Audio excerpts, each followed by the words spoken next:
Welcome back, 18! SB19 sat down. No grand stage, no elaborate setup, just the piano and their voices. And yet, when they sang Hanggang sa Huli, it felt like the whole room shifted. The harmonies were so raw, so unfiltered that you could hear not just the notes, but the sincerity behind them. Sitting casually, the nation's P-pop kings delivered a breathtaking rendition of Hanggang sa Huli, proving once again why they are hailed as the Philippines' national idol. The stripped-down arrangement highlighted their raw harmonies and emotional depth, reminding fans that true artistry doesn't need embellishment. It was SB19 at their purest and most vulnerable too. And then, they turned the simplest song in the world, Happy Birthday, into something new, something uniquely theirs at Miss RP's birthday party. It was a celebration wrapped in melody, playful yet heartfelt. Style could take a tune we've all heard 1,000 times and make it feel fresh, memorable, and worth replaying. Siguro nga'y nararapat kalimutin na. Hindi ko to part hindi ko alam lyrics.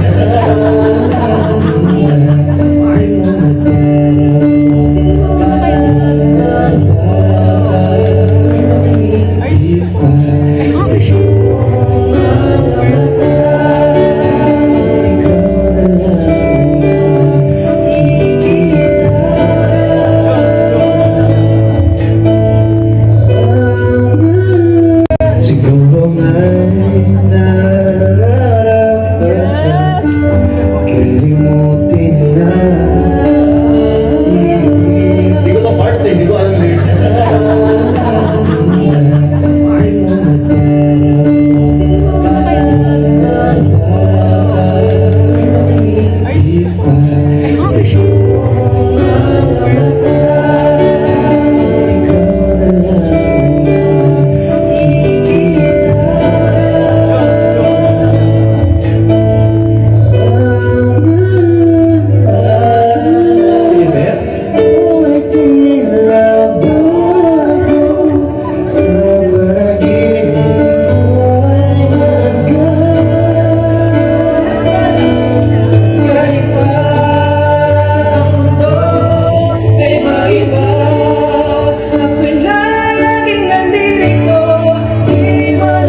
Walang iba, walang iba, wala nang hahanapin pa. Pag-ibig ko'y sa'yo, sa'yo hanggang sa